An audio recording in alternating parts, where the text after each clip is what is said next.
Leaders from across the globe in Libreville, Gabon, the lungs of Africa, for the One Forest Summit. One forest, one breath.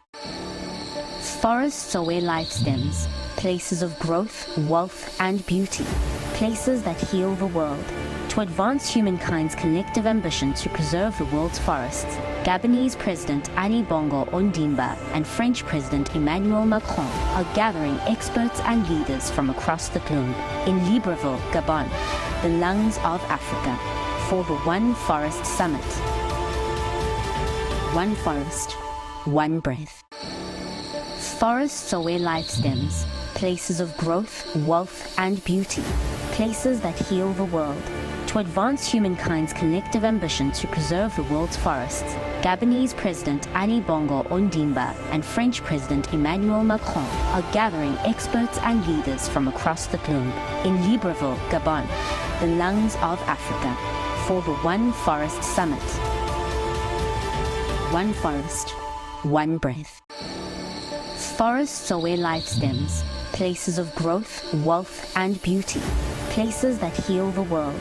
To advance humankind's collective ambition to preserve the world's forests, Gabonese President Ali Bongo Ondimba and French President Emmanuel Macron are gathering experts and leaders from across the globe in Libreville, Gabon, the lungs of Africa, for the One Forest Summit. One forest, one breath. Forests are where life stems, places of growth, wealth, and beauty, places that heal the world. To advance humankind's collective ambition to preserve the world's forests, Gabonese President with us, who's a professor of biological medicine in Nairobi, in Kenya, and we also having this initiative with the WHO and other organizations. So right now we've had an agenda that is a bit late, and this session is being facilitated by our Minister for Education and Research. Thank you very much. Ladies and gentlemen, all protocols observed. First of all, a short introduction so that we can get back on track in terms of timing. And what I'd like to say is that I am glad and very honored to open this session about the PREZODE approach that questions the relationship between health and deforestation. So it's an international initiative that was launched during the One Planet Summit in January 2021 by the President of the French Republic, Emmanuel Macron, with the support of the President of the European Commission and the General Director of the FAO.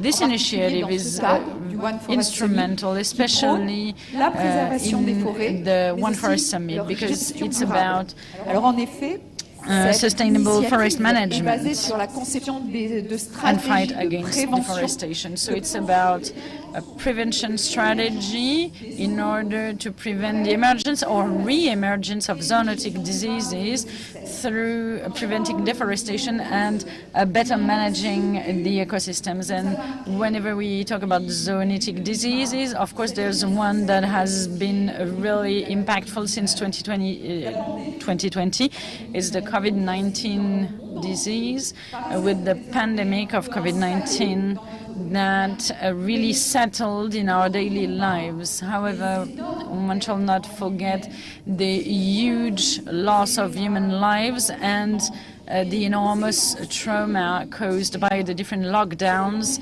and economy shutdowns. So it was not the first pandemic. We have known others, such as Ebola, chikungunya, and Zika, that broke out before COVID-19 and that are still out there. So it's urgent to prevent those pandemics efficiently and the future zoonotic infections that may arise and in bigger numbers. So, of course, prevention is crucial. So it's crucial to have a prevention approach, especially with regards to the prevention of those diseases. So, for example, better managing those tropical forests is not just about acting against climate change, it's also about acting for our health and preventing future pandemics. We have seen this loss of biodiversity, vegetal biodiversity and wildlife biodiversity. This loss of biodiversity has led to more zoonotic diseases, and especially through two processes. First process, deforestation increases contacts between the human and animal populations. It also multiplies the factors that favor the breakout of those diseases. Secondly, the disappearance of species related to those infections leads to the emergence or re-emergence of those infections because of the effects of dilution, and with an impact on human health, animal health, and the ecosystems. So the PREZODE initiative is about these health issues, but it's also about making sure that science, through co-construction, can cater for the needs of the society and its fundamental needs. This PREZODE initiative is a multilateral one and already gathers more than 20 countries and 200 members. This summit is therefore an opportunity to take stock of what has been done and also to expand this scientific cooperation to more countries and mobilize funds from donors. So I know that you're going to hear and listen to very rich presentations, and therefore I would like to wish you an excellent session. Thank you very much.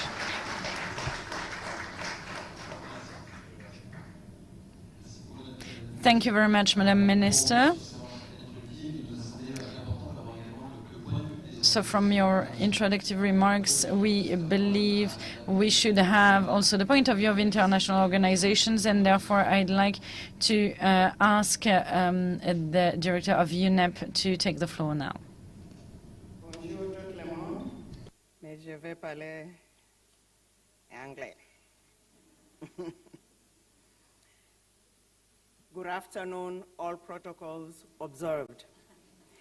If there is one thing I'm sure none of us will ever forget in our history, is what the minister just mentioned, the impacts we've all faced with the COVID-19 pandemic.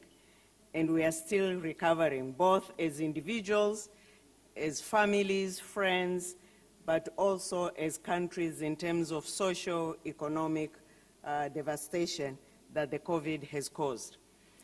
And all that has been as the result, as the scientists have told us, of the relationship between us human beings and nature. That relationship between human beings and nature need to change drastically. Otherwise, what we are saying, we will be ready and we should be ready. If there's anything worse than COVID, I don't know what else can that be. And we know deforestation has been one probably of the main cause. Why? Because we human beings with our activities, we have expanded agricultural production unsustainably, we have cut the forest and trees and thus interfered with the animal kingdom. The animal kingdom ended up with the transmission of the pathogens which are not harmful to animals but harmful to human beings. And as the result of trade, tourism, travel, the whole world almost collapsed. And we're all locked down for over 2 years. That is COVID, as scientists are alleging. Do we want to go back? I leave it to you. So clearly, By working with nature, we have a unique opportunity to prevent further zoonotic diseases from emerging or spreading. But to do that, two things need to happen. One, we need to work upstream on underlying environmental drivers of zoonotic pandemics, including ecosystem degradation and climate change. For some diseases, loss of biodiversity is linked with increased spread. For other diseases, we know that ecosystem connectivity or age effects influence disease spread. And therefore, maintaining health, intact ecosystem is good for mitigating health risks.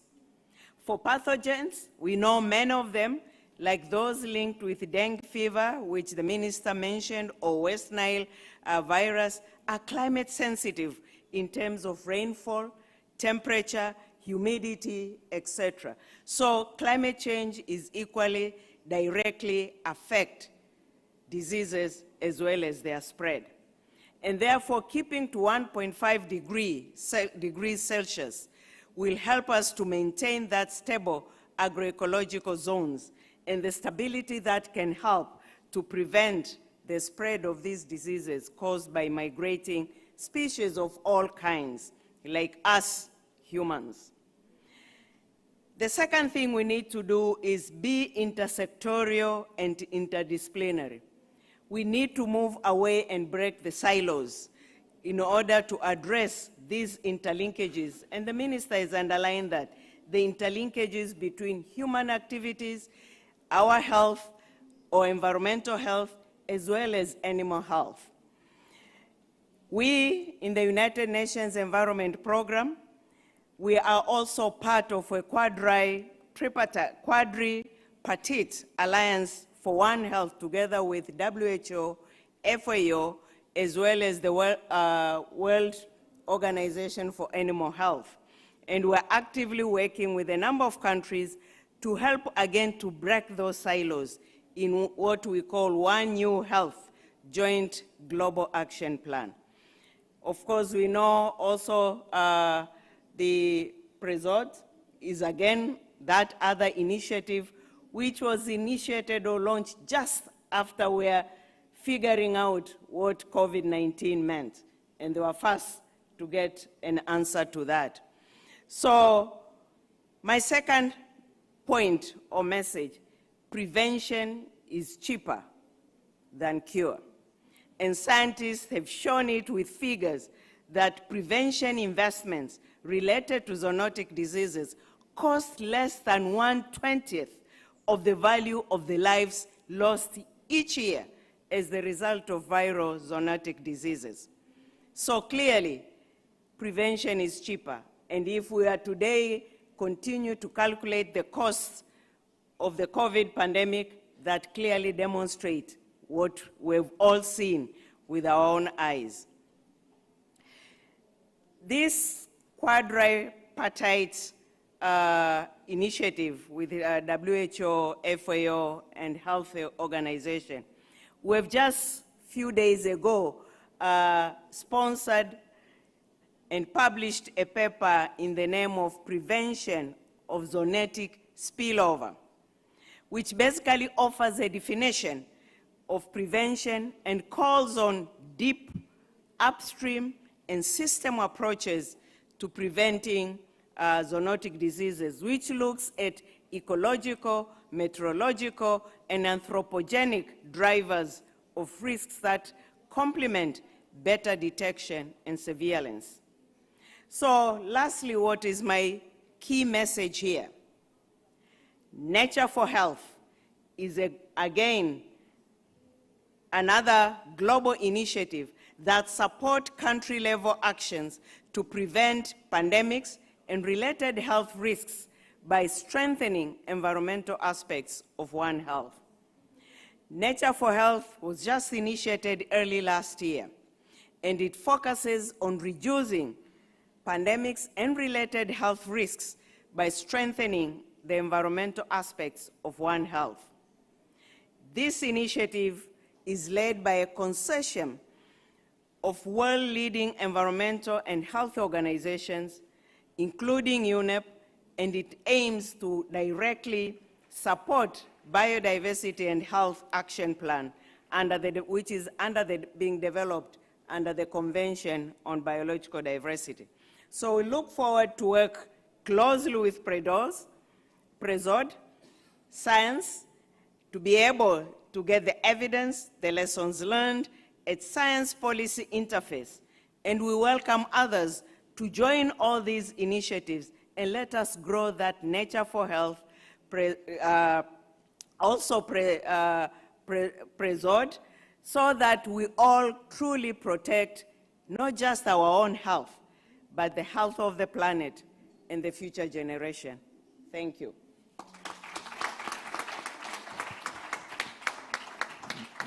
Merci beaucoup, Madame Rema.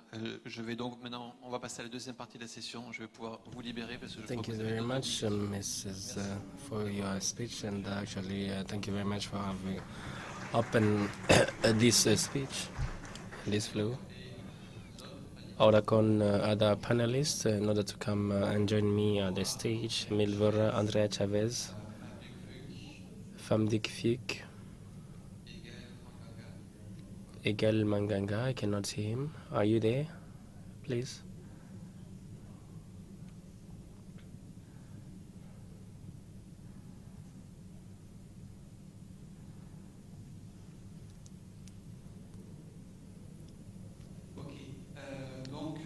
Well, we are going to start our session, and we are going to focus on infectious diseases and emergence, and with the advancement of an initiative that was launched. And I'll give the floor to Dr. Neil, who is a medical doctor, and she's working for Conservation International, and she's working on so many things that have to do with the public policies. Thank you.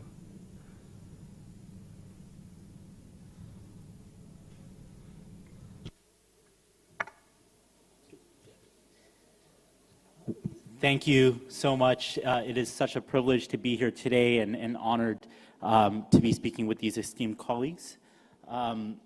So I'm going to be diving a little bit deeper into why forest conservation matters for preventing the next pandemic. And this amazing One Forest Summit and all the discussions today and tomorrow have rightfully focused a lot on climate change and biodiversity. But one aspect that's not getting as much attention until this session is how these conversations in this summit are also helping to prevent the next pandemic. And to save some time, I'll just skip past some of these data. But as we have all personally experienced over the last 3 years and longer, emerging infectious diseases are increasing, and they've been increasing for decades. These are often high consequence and result in pandemics.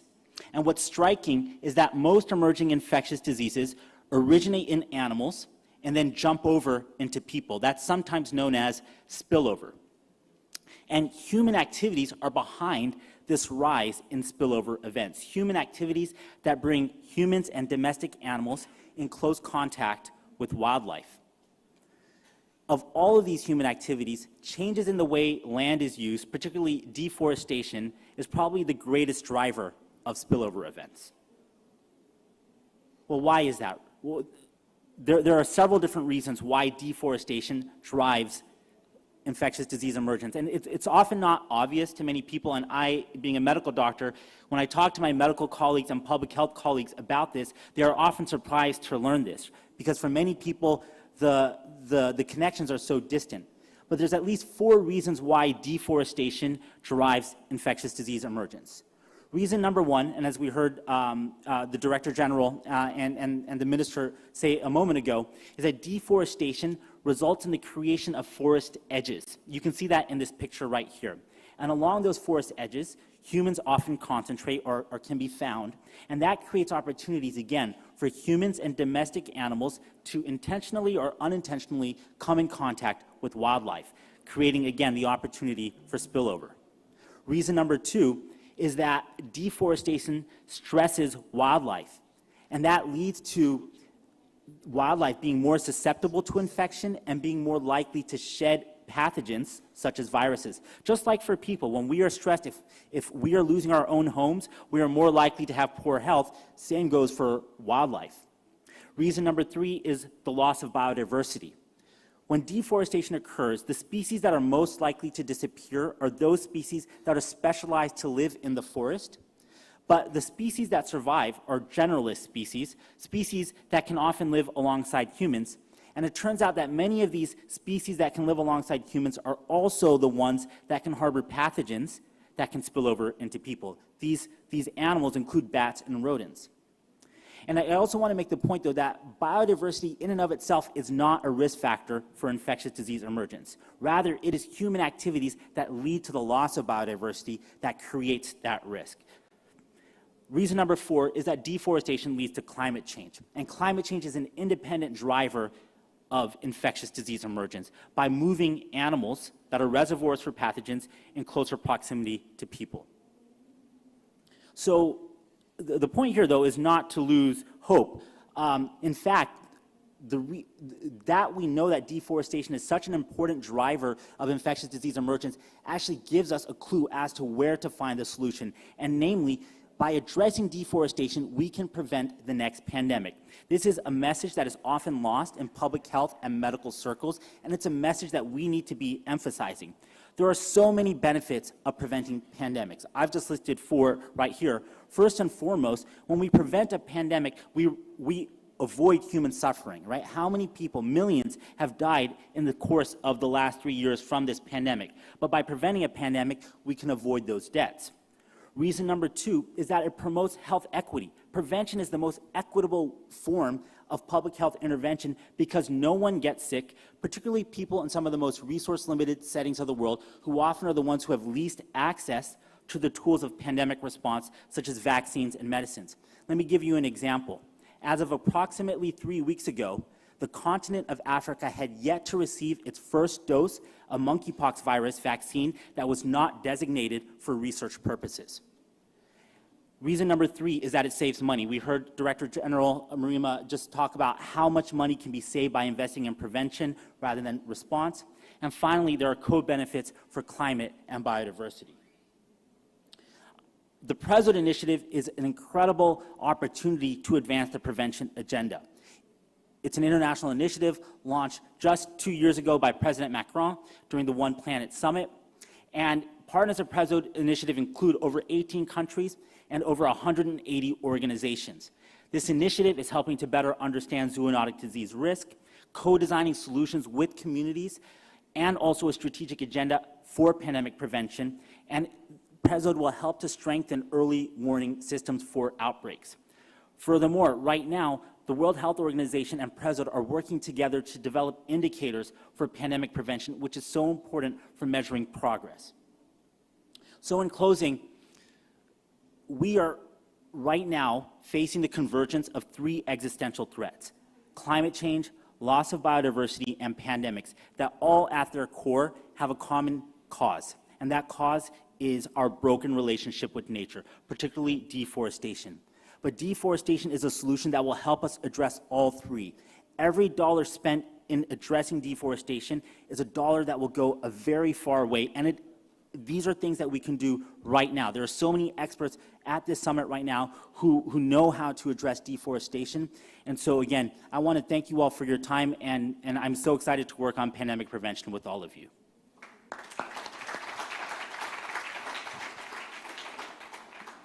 Merci beaucoup, Neil, pour cette brillante introduction. Donc maintenant, nous allons rentrer. Thank you very much for this introduction. Then we will have to talk about these 3 basins. And these 3 scientists are going to share with us their experience, and we are going to learn about them. And we are going to start with Andrea Chavez, a specialist in genetics conservation and from the University of Costa Rica. And I seize this opportunity. Actually, the translation is going to be in Spanish. So you need to take your devices on because she's going to speak in Spanish. Thank you.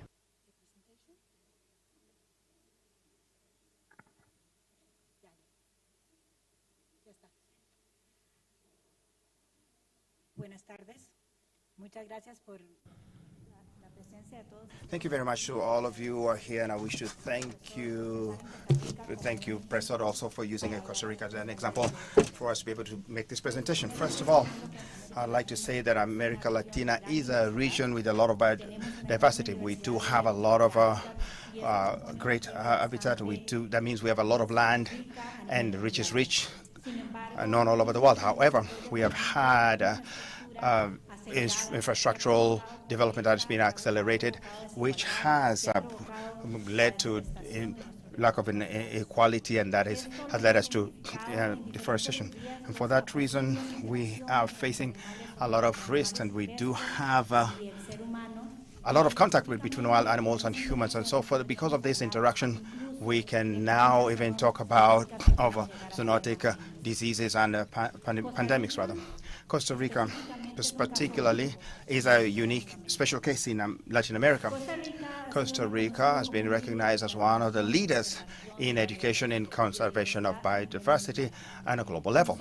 We are just 0.03 of, we represent 0.03% of the whole global surface of the earth, but we do have a lot of biodiversity, and we do have topographical, climatical diversity in the whole Latin American region, from the south of Mexico up to Panama. We do have different regions. So, for that reason, we are one of the 20 countries with the highest biodiversity in the world. And so, for that reason, I'm talking about a country that is just right about 51,000 kilometers square, with with one of the highest biodiversity rate, a lot of diversity compared to other countries. And so, right now, we are facing a lot of deforestation, and so we launched several strategies so that we could be able to focus on conservation in our country. And we started with a system of protection, which currently is protecting 26% of the natural species in my country. And so from the 80s, we had a national strategy of conservation and through sustainable development. And so we are protecting, we are working to have policies so that human policies can have a sustainable relationship with the environment. And from these efforts that we started to have for deforestation regardless. And so in the 90s, we found ourselves at a point of a very high deforestation. So we got to a point we started thinking about what the strategy that we could use to be able to, in order to have better protection. And so we came up with a law which required ecological balance for everyone, allowing us to be able to strengthen conservation of our natural resources. These initiatives of conservation by the Costa Rican government have promoted, therefore, continuous protection of our natural resources, and we've had a large-scale sensitization on the importance of preservation of natural resources. But it is important for us to think about, we've had to think about the possibility of working with different ministries, Ministry of Health, Ministry of Agriculture, and definitely the Ministry of Environment. These ministries have worked together in order to have joint surveillance, and that way we've come up with early systems, early warning systems, so that we can be able to sensitize people on the importance of biodiversity. And that way we are able to deal with different ecological, environmental issues. And so we are able to identify different pathogens which can lead to diseases. And for that reason, we are thinking of having a win-win strategy right now. So on one hand, we do have surveillance as well as a political and health strategy so that they can work simultaneously. And so we're seeing that we can have prevention of pandemics, but at the same time, we can also include health and preservation as a joint narrative, and that way we can combine it with the protection of biodiversity. And so we are have also been able to collect data on the use of our soils. We do have a special surveys, and so we have mapped out regions which have more human activities, which would obviously have a higher possibility of having pandemics. And so that way we have, with the geographical mapping, has helped us to be able to understand human activity which offers more risk, and that way we've been able to justify our conservation and protection programs. And so through the studies that we've had, which have shown the value of restoration of habitat and preservation, and what we are looking for to do is we want to create incentives so that there can be ecological protection and so that we can change human behavior. And so we are looking at the risks that exist, and we're thinking about risks to human health, and we're connecting that with the efforts to protect the environment. So for that reason, these are ecological interventions through which we seek to have natural solutions based on our context. Not only will they help us to reduce transmission of diseases, but also they complement their traditional approaches. And we're talking about treatments, vaccinations, chemical controls, and obviously all of them are going to help the economy to grow. And so when we come up with scalable policies, we're taking into account using a holistic approach, using data. That way we can able to identify risk factors, and that way has enabled us to be able to reduce atmospheric contamination, treatment of waste. We take all that into account, and we relate them with public health. And so for that reason, we are going to have an exclusive approach, and we are also going to work towards a multidisciplinary approach. And so for that reason, we do have a surveillance of diversity, and that will enable us to prevent, not only to have a surveillance over zoonotical diseases, but that way also we'll be able to identify specific needs in each geographical area in different research that we are carrying out. So all these efforts are related to the main thinking long term. We're looking at our own ability to survive and our own welfare. Thank you very much. Merci beaucoup, Andrea. Donc maintenant, nous allons continuer notre tour du monde et nous allons passer à l'est. Thank you very much. We're going to go to the east, and with Dr. Mananga, who is a researcher at the Medical Research Center of Franceville. He's equally a researcher at the University of Franceville. Gaël, you have the floor.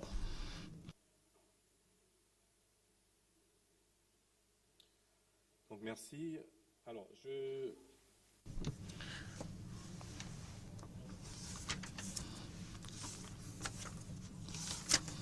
en PDF. Hein.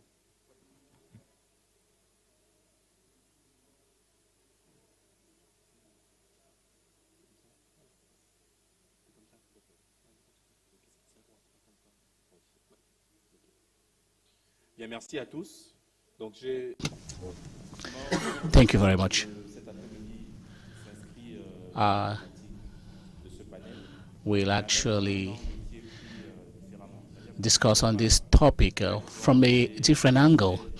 I'm not going to talk about deforestation, emergence risk, just because it's an issue on which very few studies have been carried out in Gabon and even in the sub-region. I'm rather going to talk about risk and the impact, notably regarding infectious diseases, and taking the case study of Gabon. For about 20 years, the SIAP, which is based in the southeast of Gabon, is actually working on the issues related to prevention and emergence based on the wild, on the forest. And we have 85% of vegetal or forest coverage with rainfall, as well as a humid temperature, which is actually facilitating the development of microorganisms. The tropical forest of Gabon and the tropical forest is actually a hotspot hotspot of. And this is actually because, be it zoonoses from the wild diseases, one can see that it is based on this basin that we were able to collect a good number of the emergence. It is therefore important to say that over 70% of diseases, human diseases, are related with animals, wild animals, and therefore we are trying to see how this ecosystem can be taken into account and the various pathogens that could actually be transmitted to humans, as well as the various environments. And as such, we should equally understand that this stems from a diversity of contacts. We have animals that are living in forests. We have the activities, and humans are actually impeding the animals through activities that humans have, notably in rural areas such as hunting. We have agriculture, and the causes of deforestation has to do with agriculture, the need to build infrastructure, agriculture to trade, and so on and so forth. These are actually activities that are going to expose the humans to these diseases, and we are therefore looking at things on how to make some kind of inventory of what can be found in the wild and to take advantage or take look at the consequence of what could actually cause deforestation. We said that deforestation is going to actually have an impact on the location or displacement of these pathogens, which are going to create diseases. So as I said, the contacts are actually various. There are various kinds of contact. Through contact, through agriculture, we have, for instance, areas that are actually inhabited by these animals. And through deforestation, we're actually impacting or touching on the environment of these animals, and this is actually going to create a consequence. And we are going to have several animals living in a specific environment, and of course do some kind of distribution of pathogens. So we actually do some kind of inventory of biodiversity, notably in tropical forest. We do some kind of mapping, notably regarding the pathogens. We use a classical system. We equally try to understand the determinants that are going to have an impact on humans. How can the pathogen agent leave the host, the animal host, to actually move to human beings? And this is actually what we are trying to do. And this is actually related to the activities that are being perpetrated or carried out by human beings.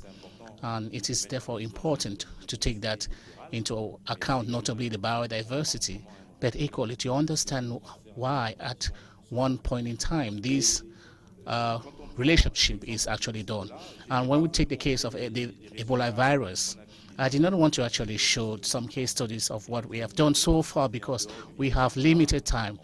Apart from Ebola, we have the Rift Valley disease, and so on and so forth, which has actually been pinpointed in our forest, which actually represent a potential risk to actually be transferred to human beings.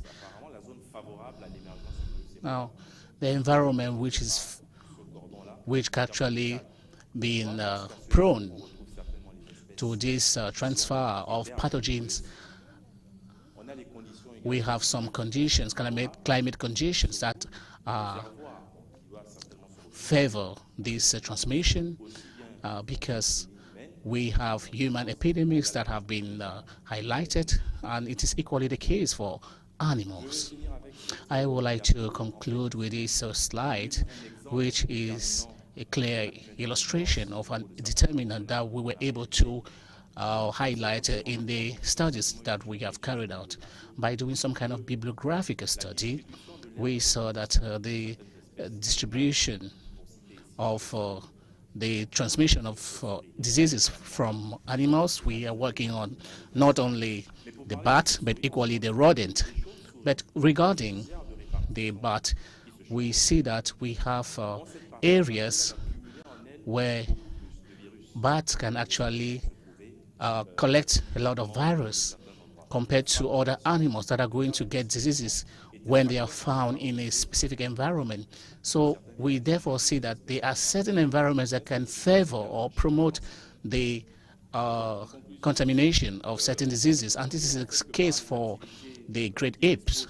And of course, there are certain activities that exposes them to nature, and we see that man is at the core of the emergence of some infectious diseases, even though our studies did not actually show the correlation between deforestation and the emergence of some diseases. We can actually say that we can come up with an hypothesis that it could be that deforestation can actually promote the emergence of these pathogen agents that we actually highlighted, notably living in this forest. And for the case of the Congo Basin, it is therefore important to take on board the management and the planning of forests.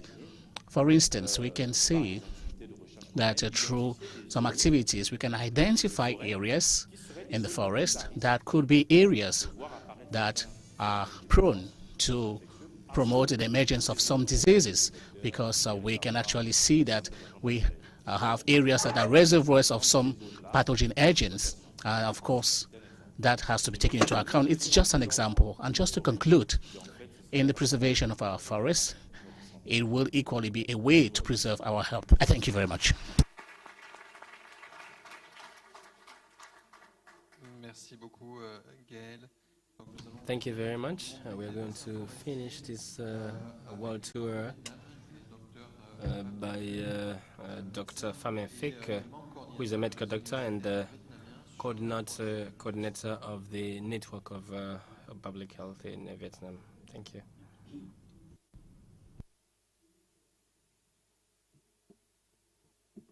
Okay, good afternoon and good evening. Thank you very much for inviting me to sharing our knowledge experience about One Health zoonotic disease in Southeast Asia, actually in Vietnam. So because the time very limited, that I try to keep some slide. It could be better for us. As you see that now it's deforestation. It's a most issue in Southeast Asia.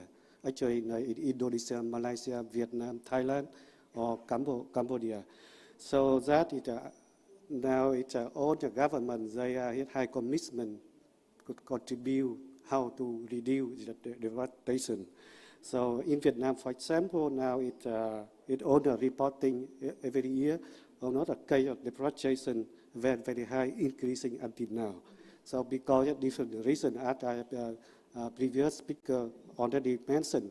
So, but the most it's agriculture activity and the use land for the livestock production, and the people they are living, because the people increasing and movement from the rural to the urban, also it's urbanization. And of course, so almost deforestation, it affected many kind of wildlife species, including its planting. So that when the people approach into the forest, cutting the tree, also have a chance to expose any kind of animal. So animals, they carry it's a pathogen or virus, bacteria. So have more chance frequent expose its pathogen and develop the disease. And of course, linked with domesticated animal. So domesticated animal, the people, every day rising. So it's a wildlife or a domesticated animal not carry it's a pathogen. Also pathogen have a gene of antibiotic resistance. Yeah, antibiotic resistant one is a big issue now. It's a very all the world should be thinking about that. When you're talking about the deforestation, it could be bring all the sector rethinking and working together at early stage. So for increasing the disease, as you know that more than 60% it's an infectious disease in human, it's from an animal. And among that, 75% it has it from wildlife. So it means that if we can prevent earlier, we can save the money and so to saving the life for all the people. And of course, so now all the activity by human, we are facing to missing the place for the wildlife living. The wildlife spread everywhere. So that it could be easy transmission, the pathogen from the one area to other area in the whole world. For example, even me from Southeast Asia, I'm flying here for nearly two days. If I carry some pathogen from Southeast Asia, it comes to Africa. So maybe it can transmit to other in very short time. And you know that when the people change behavior, like food consumption, actually in the culture in Southeast Asia, the people prefer eat wildlife meat because they eat like herb or the medicine and make more powerful and healthy people. Also, their meat consumption, they thinking that it's wildlife meat very safe because they are living without any chemical. It's a raising production. That's why they see that it's a wildlife meat is very safe for them, and they see that very powerful people. So it's several factors like that. It's Southeast Asia. It's a hotspot in zoonotic disease. And you know that including in China. Now at the moment in Cambodia, when there's one subculture H5N1 is coming, but now it's a government announced that need to make very clear about the active surveillance system and inform and sharing information between human health, animal health. Also, it's an agriculture activity. It's on time. So by that, you can have chance to working together. So by that, how can we reduce deforestation for prevent it's a zoonotic disease? The first thing I think very important for to change the mindset for all the people, even all of us sitting here, you need to change the mindset. So how to change mindset? I think the role of university very important. You need to change the student mindset. To make the training program is a One Health curriculum. To teaching for public health, medicine, vet, agriculture, forestation, and food system. If you study the same curriculum, I think that this is the future leader of One Health. So they have a chance to knowledge and competency working and really to addressing the health, what the complex issue. So the second thing, I think that's very important, so how to enroll in all the military at a different level, including health, agriculture, environment, it's public security. I think it's very important. Even in the countries, they have a good law and regulation, but the law enforcement still very weak because they are still missing it's a fine and a criminal it's an issue. They not really take the action in it's good enough.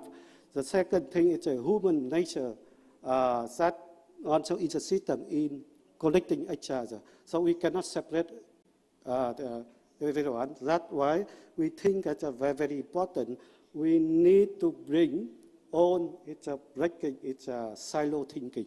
So to sitting thinking and bring all the different competency, how people working together, like leadership skill, collaboration, partnership, communication, also need to understand the culture, beliefs, data value. So by that we can have chance to bring practice. So how we can bring the One Health concept into the take action as a community. So for example, in Vietnam, we have set up the One Health field site at the community level. This site have a chance to bring students from agriculture, medicine, public health, environmental, come to the same time, working and study together, and have chance to more interaction with the local people, with the local partner. So by that, they really need to understand and they know why they need to work together. And it identifies the health issue together and propose its solution together. So by that, it can mobilize its available resource at the community. So we cannot bring its model technique in the high center, go to the community, because they not enough capacity. They not available resource. That's why we need to thinking what's the tool available. It's very simple for them to apply. So by that One Health tool, I think that could be very important for everyone can practice. So that all from my side, and I hope that I can answer the question. If you have any question, thank you very much. Merci beaucoup, femme. Donc, avant de passer à la suite, est-ce que... Thank you very much. Do we have some questions? Do we have some point of clarification to put to different panelists and speakers? If you do have some questions, please do not hesitate to put them to them so that they respond to you. Actually, the day has been very long and we have had an overall agenda. So I'd like to thank you very much, Need Gael Pham. And I'd like to call upon Salome Bokechi. And yes, you may please go into your seat. And thank you very much for the presentation. And the Minister, the representative of Ministry of Health for this session, that is going to be the concluding session of this day. Therefore, before giving the floor to Salome, I'd like to make actually this vote that we are combining, One Earth, we are not alone. We have a lot of actors coming from the society. That's the reason why there was an article that was published here today in a magazine like Le Tribunal, and they are calling upon the strengthening of the cooperation and the collaboration between the operational actors in order to strengthen this link between this deforestation issue and infectious diseases, and in order to synchronize the agenda, in order to manage and sustainably the forest, in order to be able to counterattack the pandemics. So among the signatories actually have the international figures such as the writer Richampoise, the PDG Rewan, which was co-founded by the movie actor Leonardo DiCaprio, Roger Friendship in Bangladesh, to name but a few. But also we have three presidents of international research institutions, and Elizabeth Kamadi Samalde and Phil Boguer.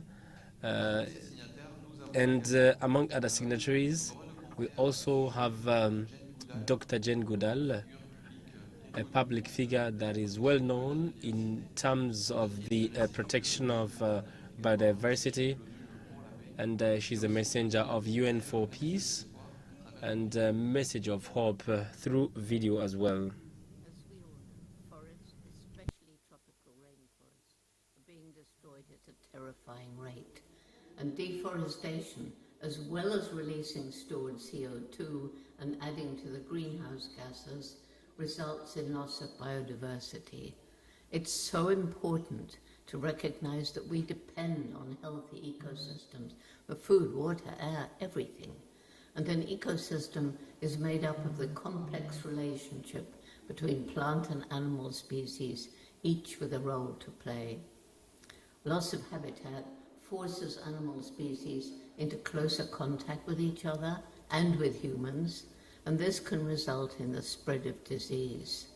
And frighteningly, when a pathogen spills over from an animal to a human, it can result in a new so-called zoonotic disease.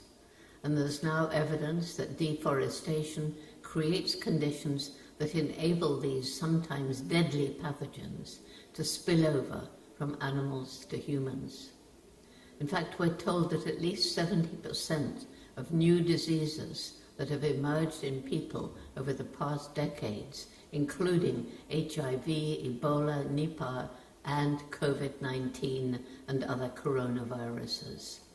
And those diseases all originated in forest-dwelling animals and resulted from our increasing proximity to these animals, thanks to deforestation, the bushmeat trade, and wild animal trafficking.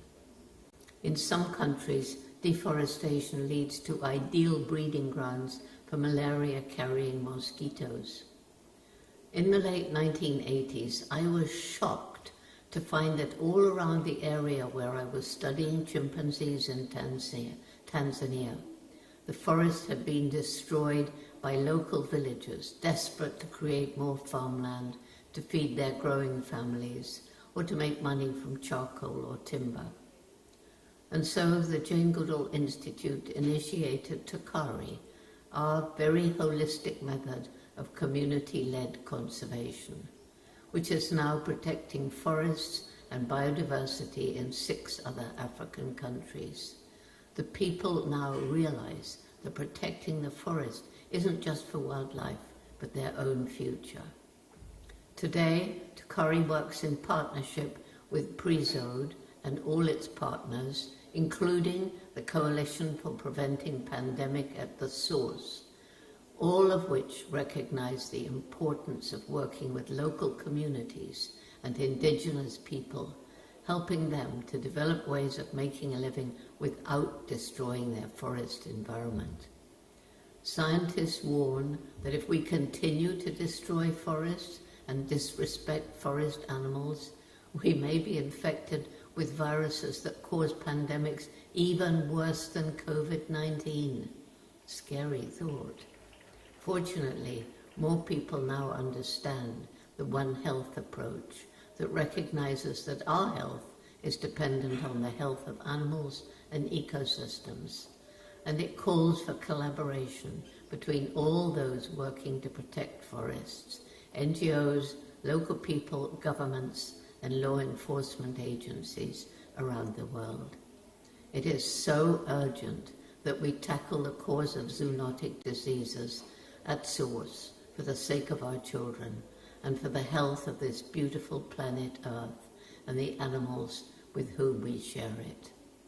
Planet Earth is our only home. Thank you.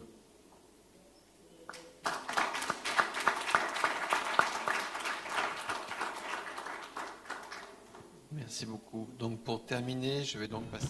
In order to conclude, I'd like to give the floor to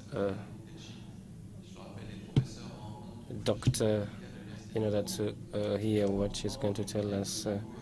Santé, OLEP, qui conseille la quadripartite, donc l'OMS, l'OMSA, la FAO et l'UNEP, sur cette approche une seule santé, qui va nous expliquer ce qu'elle va rapporter. Some of the things that we can be having at the segments of high level with the head of state. Salome, you have got the floor, please. Thank you very much.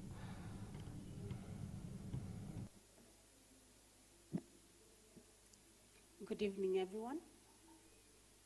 I'm here to give a brief about what we have been experiencing today, this afternoon, in the different presentations that have been made in this session on fighting deforestation to prevent zoonosis, looking at preventing zoonotic disease emergence, the PREZODE case. So this session began with 2 high-level interventions by the Minister for Education and Research in France and the Director UNEP. And in their opening remarks, a key thing that stood out was the aspect that it is important that prevention is taken into consideration. And I link this to the aspect where we have the 3 Ps, which talk about prevention, talk about prevention, which talks about prevention, talks about response, and talks about preparedness.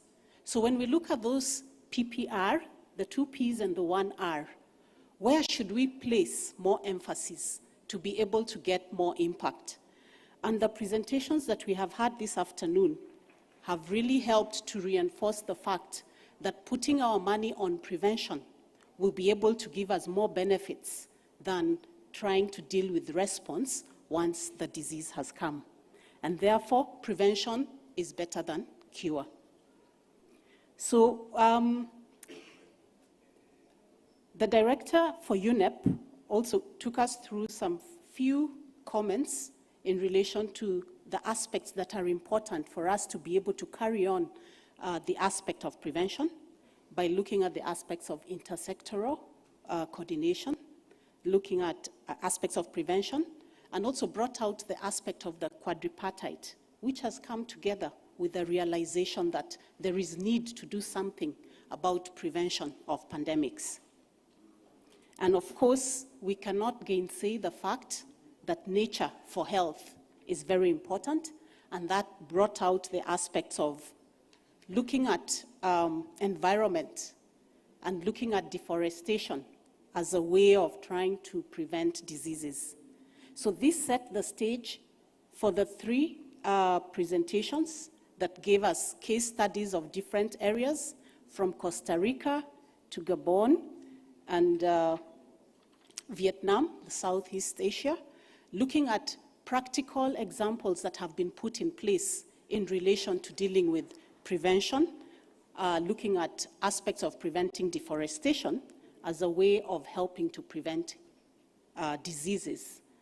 And something that cuts across these presentations was the aspect of taking into consideration the social, the cultural, the historical contexts when looking at dealing with aspects of deforestation. Human behavior came out quite strongly as core in terms of as a contributory factor towards deforestation, as a contributory factors towards the emerging or re-emerging pandemics, but also as a factor that can be used to prevent diseases. So focusing on human behavior can also be a factor in terms of dealing with deforestation and stopping the human behavior that may be contrary towards health.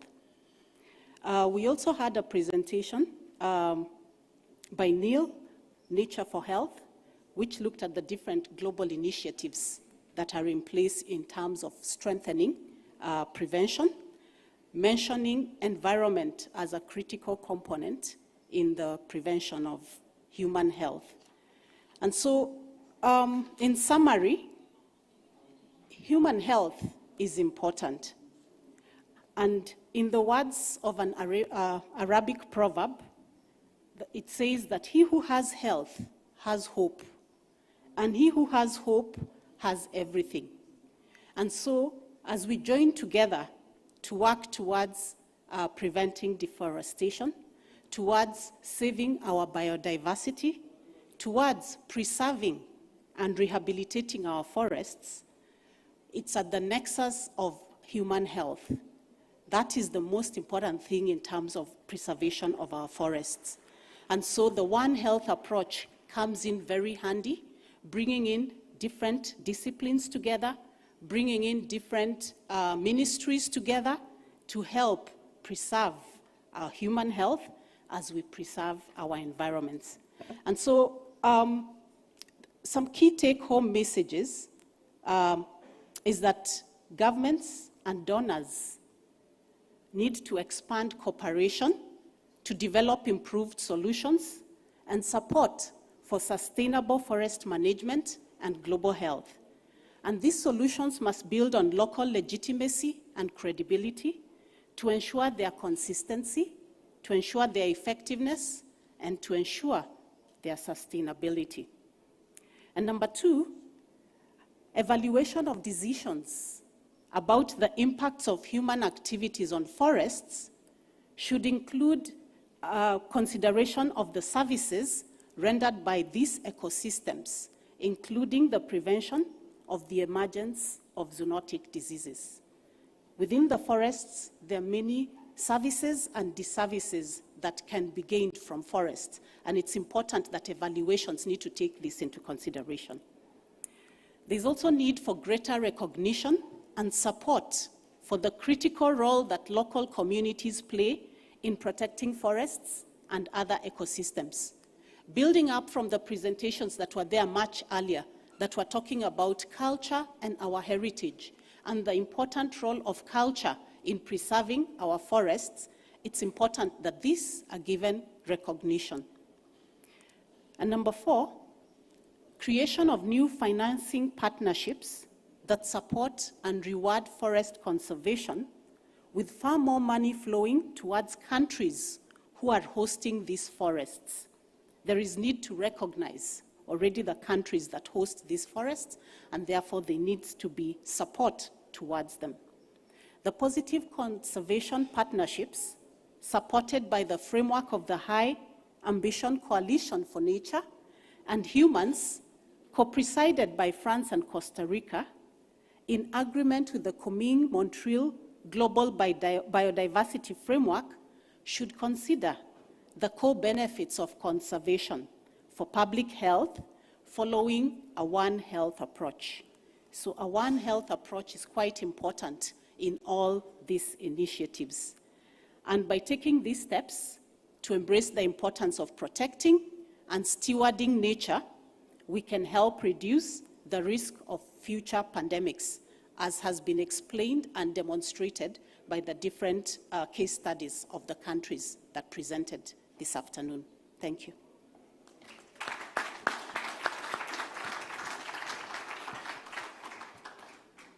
Merci beaucoup, Salomé. Et donc, pour conclure cette session, Thank you very much, je vais demander à Madame la représentante du ministère de la Santé du Gabon, Madame representative of behalf of the Ministry of Health in Gabon, to take the speech.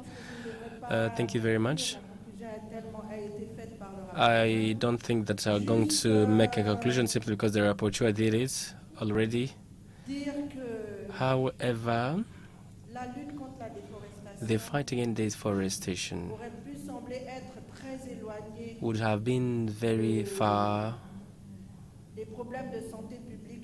from the problem that are related to public health. However, we have seen that there is a link between the two. The preservation of the biodiversity, the conservation of those habitats for the animals in the forests, the involvement of deforestation in the climate change, and the contact between human beings and the fauna, wildlife, it's very important, and this should be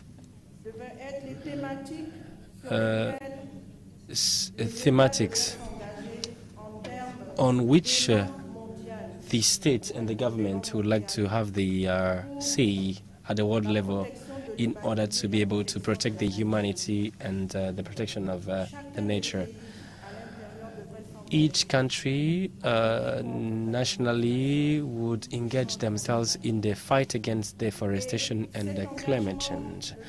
And this commitment should not be national commitment, even if it starts by the commitment of each country, but as Mr. Minister said this morning, this commitment would be done in the coalition on a network and under an umbrella, in order for each of us, all of us, apart from what COVID-19 has shown us, at the moment that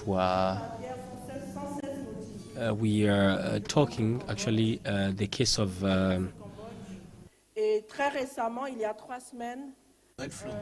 bird flu cases have been recorded in Cambodia, and Marburg cases were recorded just in Equatorial Guinea.